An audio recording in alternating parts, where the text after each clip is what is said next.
Before 9/11, the maximum allegation about the media was that Islam does not give rights to the women. Do you know, out of those people accepting Islam, including in America and Europe, out of those non-Muslims accepting Islam, 2/3 are women. If Islam degrades the women, then why do these American women, why are these European women accepting Islam? Why? The media is saying that Islam degrades the women, then why are these American and European women accepting Islam? Because Islam has the solution to the problem of womankind, especially the womankind. They find security in Islam. You know Yuan Redley, she had gone to Afghanistan to spy on the Taliban. She was arrested for 7 days. She comes back.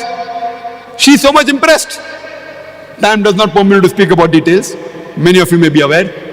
She reads the Quran and she accepts Islam. People ask her that, how did the Taliban treat you? They treated me like a guest.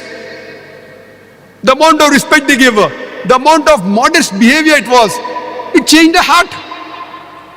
And mashallah, today she is wearing a hijab, she lives in London. A British reporter sent to write against the Muslims accepts Islam, alhamdulillah. And after 9/11, whenever I go to America and Europe, there are more non-Muslims coming to my talk than before. More Americans, more Europeans.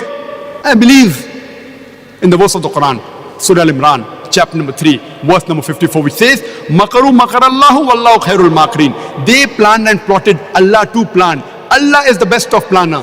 After 9/11, in the span of 9 months, in USA alone, 34,000 Americans accepted Islam.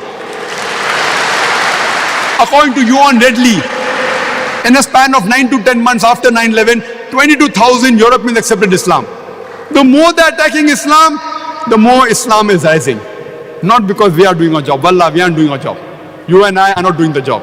Allah gives a promise in the Quran in no less than 3 different places. In Surah Saf, chapter number 61, verse number 9. In Surah Tawbah, chapter number 9, verse number 33.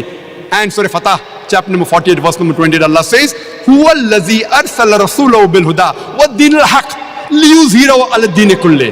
That Allah has sent His messenger with guidance and the religion of truth, so that it will prevail over all the other religions, over all the other ways of life. Islam is destined to supersede all. This religion of peace, this religion of haqq will supersede all the other ways of life.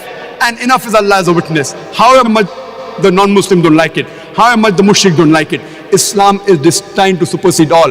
Allah does not require you and me the rubbish that we are. Allah doesn't require you and me. Allah is sufficient to make His deen prevail. He is giving us an opportunity to do a prophet's job and to earn a prophet's reward. He is giving us an opportunity to dawah. This religion is going to prevail. This deen of haqq, this deen of truth, this religion of peace is bound to prevail. And a very good statement was given by Adam Pearson.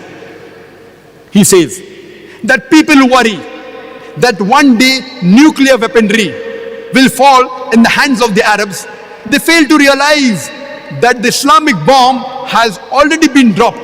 It fell the day Prophet Muhammad, peace be upon him, was born.